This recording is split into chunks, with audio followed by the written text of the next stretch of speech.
Estamos recebendo aqui no estúdio da CBN Campo Grande agora o advogado Henrique Lima. Recentemente, ele foi empossado como membro consultor da Comissão Nacional de Direito Tributário do Conselho Federal da OAB. Muito bom dia, doutor Henrique. Bom dia, Lígia. Bom dia, ouvintes. Obrigado pela oportunidade. A gente que agradece a sua participação aqui, até para falar como funciona aí o trabalho dessa Comissão Nacional de Direito Tributário. Nós estamos hoje diante de grandes discussões no país por conta da reforma tributária, né? E como é a atuação aí do Conselho da OAB? Pois é, essa questão da reforma tributária é uma pauta que o governo já começou, né, a administração atual, com isso daí uma bandeira, uma estaca.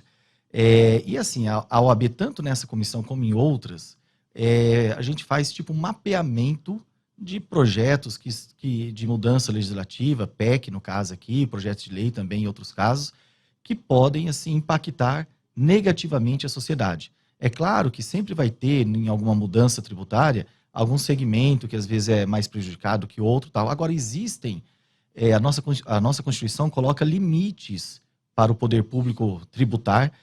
O cidadão contribuinte tem garantias constitucionais que precisam ser observadas, e a OAB tem um papel fundamental em cuidar, em zelar por esses direitos e garantias que os contribuintes têm. Então, quando percebe, né, a gente tem mapeado esses projetos que podem impactar dessa forma, e quando acontece, a gente organiza uma subcomissão, né, uma equipe de trabalhos, e vai ao Congresso dialogar, levando apresentar parecer, pauta, né? levando essa pauta, explicando os efeitos, e a OAB tem. A OAB é uma das instituições mais conceituadas do Brasil, então tem uma voz, assim, um peso muito importante nessas horas. Muito bem. E eu gostaria de começar agora perguntando, em relação à sua posse como membro aí da Comissão Nacional de Direito Tributário, quais são os principais desafios que o senhor vê aí pela frente dentro dessa comissão? Então, é justamente essa parte de ficar muito atento a essas mudanças que estão por vir. Porque existem muitos projetos, principalmente dois, mas existem vários desdobramentos, e a gente tem que ficar atento, mesmo porque não é só também a questão da grande reforma tributária. Mas o governo teve uma medida provisória agora, a 1158, que alterou uma série de questões, e assim, uma mudancinha que eles fizeram lá, aparentemente inofensiva... Até uma vírgula faz diferença, né? Uma pequena mudança na questão da base de cálculo do PIS/COFINS, eles vão falar, arrancar, eles falam que vão arrecadar, a gente fala que vai arrancar do setor de serviços, já a partir de maio, 31 bilhões, a estimativa que até de maio a final de dezembro dá 31 bilhões que eles vão arrancar das empresas prestadoras de serviço, né, que vão tributar mais, e assim, fora impactos em outros segmentos. Então, assim, é a questão da reforma, mas também tem todo esse cuidado aí com outras legislações que que estão sempre sendo alteradas. A Receita tem as instruções normativas que muitas vezes contrariam o que está na lei, o que está na Constituição. Então, a OAB fica atento a isso e tenta ali influenciar e mostrar a opinião jurídica em defesa das garantias dos contribuintes. A questão nossa da legislação no Brasil, ela é muito delicada, né? Porque existem muitas brechas, né? É muito difícil uma legislação que seja completamente fechada, que não tenha brecha. Isso é impossível. É impossível. Sempre vai ter. É utopia. Por exemplo, a questão de PIS/COFINS na questão do insumo. O conceito é essencialidade. A gente divide isso aí em relevância e necessário. Então, um industrial, quando ele vai produzir algo, tudo aquilo que é relevante e necessário, ele pode se creditar, isso tem um impacto grande no lucro da empresa. Agora, o que é relevante e o que é necessário? Para mim, é uma coisa. Para você, claro, Lígia, é outra. Claro. Pro fisco, nada é relevante e necessário. Para nós, contribuintes, a gente quer que seja uma coisa equilibrada. Ninguém entende que não se deve pagar tributo. Deve, porque nós temos uma máquina pública que precisa girar. Agora, tem que ter limites. Então, sempre tem. Outro dia eu estava numa mesa tratando de direito tributário comparado, que é quando a gente analisa as legislações tributárias de outros países comparando com aquilo que nós temos no Brasil. E qual foi aí o resultado dessa pois análise? olha, eu vou falar uma coisa, ainda bem que não dá para ninguém tacar pedra aqui pela rádio, mas assim, teve quem sustentou que o nosso país tem a melhor legislação tributária do mundo, a mais perfeita, juridicamente. Quem estava nessa reunião? Só para a gente saber, para a gente ver se a gente vai querer tacar pedra. Mas é um absurdo um negócio desse, né? Porque até para nós, que da área, às vezes tem coisa que não é clara. Então imagina para o contribuinte. Tanto, Lígia, que uma das... quando fala em reforma tributária, até bom a gente já deixar isso claro, não se fala, infelizmente, no momento, em redução da carga tributária. Tem gente que vai diminuir, vai melhorar. Não vai. O que eles querem é simplificar. Isso. Existem vários estudos que mostram as milhares de horas que as empresas gastam por ano para cumprir só na burocracia as burocracias também, né? tributárias. Então, isso precisa simplificar. Agora, é assim, sinceramente... Jamais os governos vão querer arrecadar menos. Pois é. E isso tem um problema, né? Eu, por exemplo, eu não sou muito otimista em falar que vai passar uma reforma tributária muito, assim, uma grande mudança. Eu não acredito. Por quê? Vai simplificar no imposto único. Opa, o imposto, então, vai primeiro para a mão do governo federal, para depois ele fazer os repasses. Olha, isso aumenta, o problema federativo é enorme. Nós vemos isso hoje na saúde, em várias áreas, como funciona, né? Então, não é tão fácil. Não assim. é tão fácil, é poder demais daí no governo federal. Os municípios vão ter que ficar lá passando pires, por mais que tenha na lei, eles sempre acham uma justificativa. Então, assim, os municípios não querem esse tipo de mudança. Os estados, muitas vezes, também não querem. Então, sempre que você vai puxar, tem muito interesse em jogo. Então, o que eu acredito que o governo vai fazer, porque é o que ele fez, igual com essa MP aí, a 1158. O que eles ficam? Alterando detalhes da forma de cálculo, da forma da alíquota, alguma questão assim que as pessoas, assim, os contribuintes, às vezes não percebem o impacto e ali eles vão aumentando de a pingo arrecadação. Em pingo, né? Exatamente. Então, acredito que vai ser, e já está acontecendo algo nesse sentido. É triste a gente ouvir isso, né? Como cidadão, né? É triste. É triste. Agora, o senhor acha que é possível que este ano já, a expectativa é essa, né? Que nós tenhamos aí, dentro deste ano, essa etapa finalizada. O senhor também acredita nisso? Porque é tão complexo esse assunto. Eu, sinceramente, não acredito. Então, a opinião que não é a opinião da CBN. Não, a eu sua opinião, eu não acredito que vá. Só que também, eu não acreditava que a Dilma ia sofrer o impeachment. Eu falei, não vai acontecer. E aconteceu. Então, assim... a nossa política, ela... Surpreende, né? Surpreende. Bom, falando aí na questão jurídica, na segurança jurídica, né, quero dizer, o STF proferiu aí um julgamento relativizando a coisa julgada, né? Como é que isso afeta essa segurança jurídica aí na questão tributária? Então, isso daí eu até dei palestra sobre isso, porque teve um alvoroço quando aconteceu. E quando eu digo que naquele caso específico até foi justa a decisão, aí você choca, eu tenho que explicar o porquê, né? Mas o que aconteceu no caso específico? Uma empresa tinha uma decisão muito antiga, uma decisão a favor dela, falando que a CSLL era inconstitucional. Uma decisão de 1900 e, salvo engano, 91, logo após a Constituição Nova. Não havia ainda um entendimento consolidado e ela conseguiu uma decisão definitiva nisso. Depois o Supremo pegou e falou, olha, é constitucional. Só que a empresa nunca quis pagar, sempre se negou a pagar, alegando que já tinha essa decisão. Só que daí tem até a questão da isonomia dos contribuintes, né, a isonomia tributária. Então ela tinha um benefício muito grande com relação a isso. E o Supremo foi julgar o seguinte, qual que é o entendimento? Ainda que você tenha uma decisão judicial, uma decisão favorável, se o Supremo, posteriormente, tem uma decisão alterando o entendimento sobre aquilo ali, você tem que respeitar a decisão do Supremo, que é a última.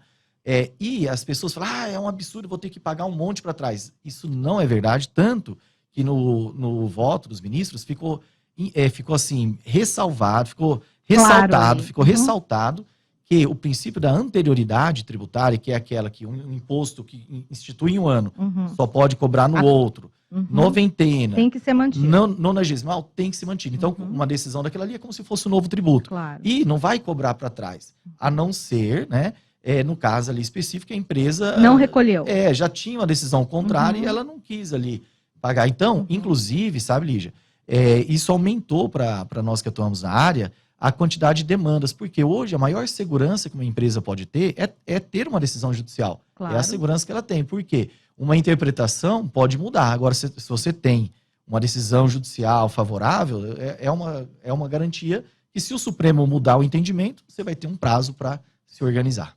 E isso é um alerta para as empresas, né?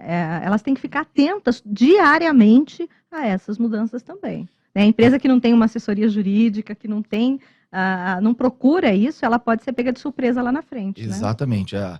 As empresas, assim, eu gosto de, quando eu vou falar em público sobre isso, que eu digo que a questão tributária, ela muitas vezes é o diferencial competitivo da empresa. Porque uma redução de 1%, 5%, 3%, 8%, isso pode, assim, faz toda a diferença no mercado. E o que acontece? Por exemplo, hoje nós temos, assim, vamos falar de prateleira, entre aspas, 33 ações que a gente costuma entrar para varejo, para serviços, para a indústria, para o agronegócio. Então, tem várias oportunidades. Quando a gente chega para apresentar essas oportunidades para as empresas, às vezes ela fala assim, eu já entrei lá atrás. Aí você vai ver, ela entrou com uma ação, 2 ações, e tem uma grande quantidade que ela acaba deixando passar porque não tinha conhecimento. Inclusive, Lígia, assim, existe uma vamos falar assim, uma falsa crença que as pessoas falam assim, eu já faço, por exemplo, recuperação tributária. E quando você vai ver, o que ela faz é aquilo que a Receita já reconheceu depois de uma decisão da Justiça, e assim, é muito pouco. Só que, judicialmente, tem uma série de questões que dá para questionar. Inclusive, Lígia, eu vou falar, os grupos que a gente procura, que a gente atende, muitos dos mais importantes, os mais competitivos, você vai olhar, eles têm uma atuação tributária na justiça intensa. Né? Então, assim, tem grupo que tem um tributarista interno que fica procurando as situações. É aquela máxima, né, de quem não chora não mama. É mais ou menos resumindo, isso. Né? Não é? Exato. Então tem que reclamar para poder conseguir ir lá e ter o direito, né? Perfeito, é isso.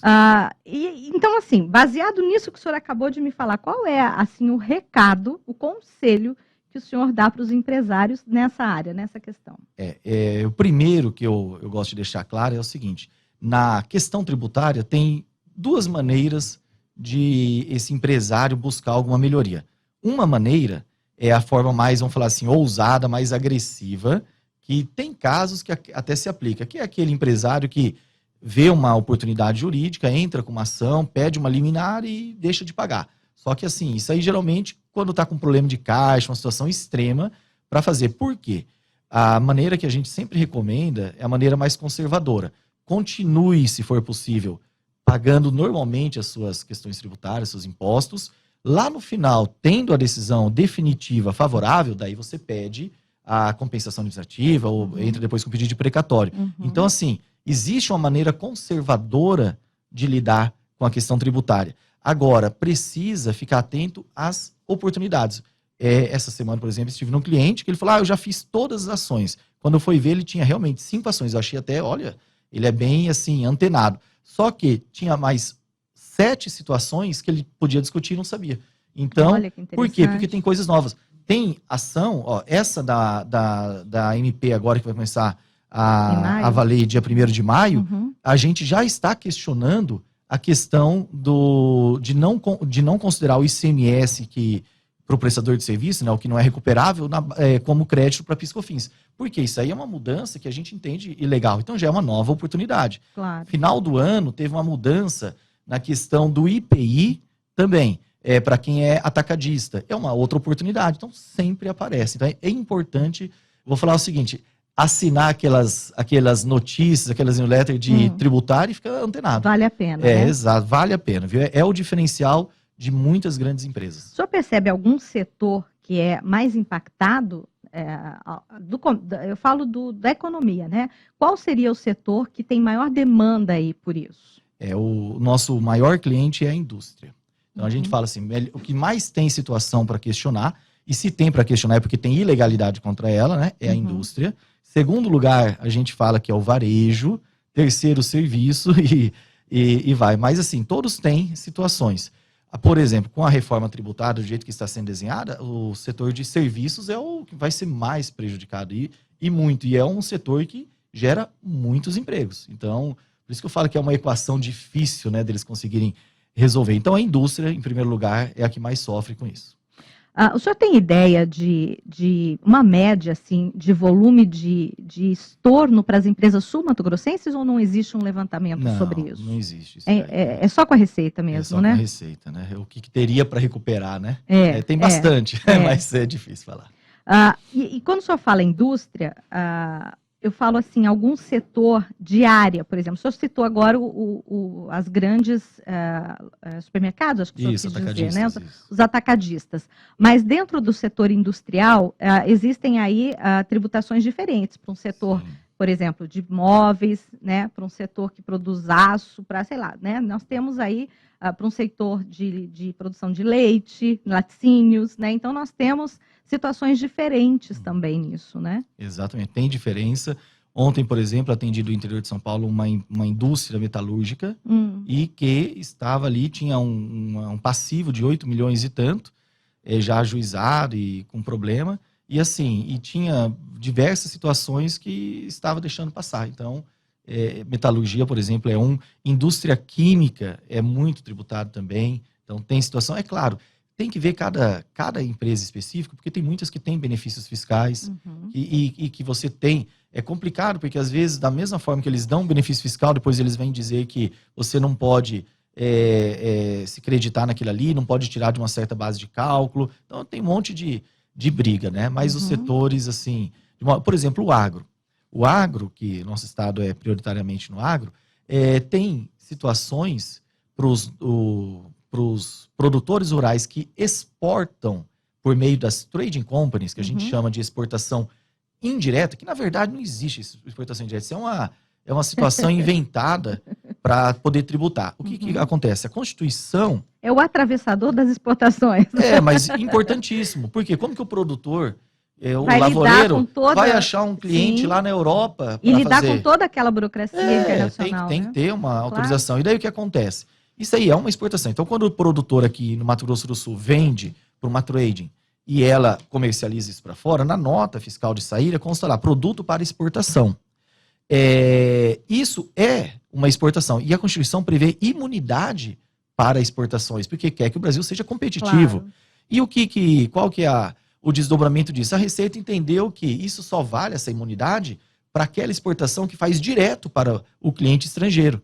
E assim, o Supremo teve que dar uma decisão, depois de brigas e tal, falando que aqui a exportação feita também pelas tradings, mesmo que seja considerada indireta, também tem imunidade. Olha o impacto disso, Lígia. A tributação, nesse caso, da contribuição previdenciária, 2,5% em cima desses produtos, dessa nota. Então, isso é muito relevante. Então, essa é uma situação, por exemplo, tem produtor que não sabe. 2,5%, dependendo do cenário, é muita coisa. É muita coisa. Né? É um diferencial para o cara melhorar o maquinário e fazer uma série de coisas. São oportunidades que, às vezes, as pessoas desconhecem. Elas pensam, mas lá atrás perdeu tal coisa. Perde algo, às vezes, uma certa tese, mas ganha outras. Então, você tem que ficar antenado a isso. Existe um tempo médio aí que leva até a decisão final desse tipo de ação tributária? Olha, as pessoas, demora demais. Esse caso, por exemplo, que eu falei agora da exportação indireta, a gente tem situação que sai a sentença com 3, 4 meses, pra você ter uma ideia. Nossa. Por quê? É um exemplo, que isso não acontece na justiça. Então, é um negócio incrível. Por que acontece isso? O Supremo já julgou favorável, é uma situação que não depende de perícia, de audiência, de testemunho, nada. Certo. Em matéria de direito, o juiz já tem a sentença pronta, certo. Você fez a prova ali, só já julga. O trâmite, né? E depois tem, e muitas vezes nesse caso, pra você ter uma ideia, a União nem está mais interpondo recurso, porque o Supremo já julgou. Só que assim, poxa, se o Supremo já julgou favorável, por que não abre, espera todo mundo entrar na justiça? Não, por que a Receita já não concorda? Não, né? abre o processo, né, em vez de... Só que são essas brigas aí que os advogados têm serviço para fazer. Para vocês é bom, né? Bom, eu estou conversando aqui com o Henrique Lima, advogado, que foi recentemente empossado como membro consultor da Comissão Nacional de Direito Tributário do Conselho Federal da OAB. O senhor já fazia parte do Conselho Federal? De comissão, já fiz há um tempo atrás. Não, já tem um bom tempo que eu estava fora. Tenho que agradecer e quero, assim, no fundo do coração, ao Bito, né, nosso presidente, Bito Pereira, que trabalhou por isso, ao Mansur, né, nosso conselheiro no CNJ, e ao meu amigo, irmão, sócio Paulo Peglo, como conselheiro estadual, que fizeram esse trabalho lá em Brasília para conseguir essa nomeação. Por outro lado, também, além de muito trabalho, é uma honraria, né? É muito bacana. Fora, assim, o mais gostoso são as reuniões que a gente tem, as sessões da comissão, e assim, você encontra colegas do Brasil inteiro, né, pessoas assim, relevantes ali. É um networking, é muito bacana ver o que está acontecendo em outras unidades. Por quê? A gente, às vezes a gente fica limitado ao nosso dia a dia. E daí quando você vê colega falando uma situação aqui, uma situação ali, a Receita está agindo de tal maneira, está autuando em tal caso, é muito bacana essa troca de informação, é muito... Acende aí a lanterna, né?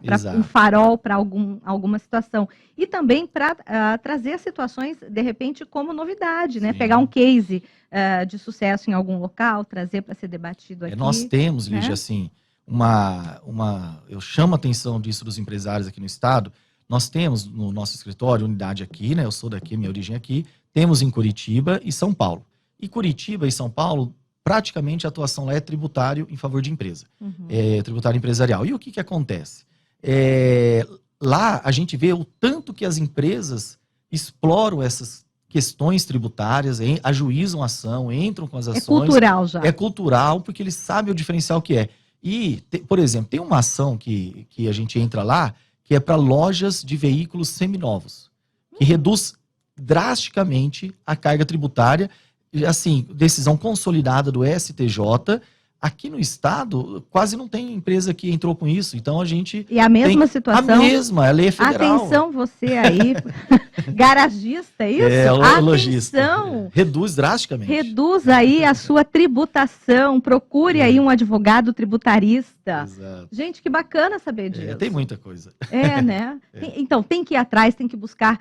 Em todas as áreas, a gente sempre fala que você precisa buscar alguém especializado. Igual médico, você tem um problema de saúde...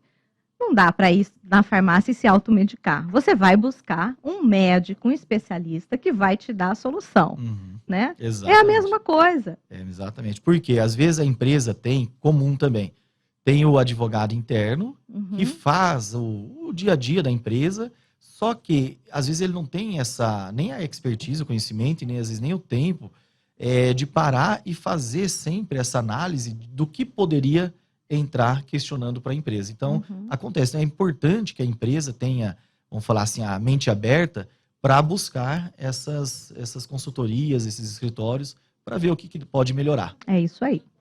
Muito obrigada, Henrique Lima, pela sua entrevista aqui, por esse bate-papo. É sempre bom a gente conhecer outras áreas, né? E saber como aí os trabalhos estão sendo desenvolvidos. Obrigado, Lígia. Obrigado. Que impacta, né, no nosso dia a dia. Exatamente, nossa. Obrigado, Lígia. Obrigado aos ouvintes da CBN. É uma honra estar aqui com vocês.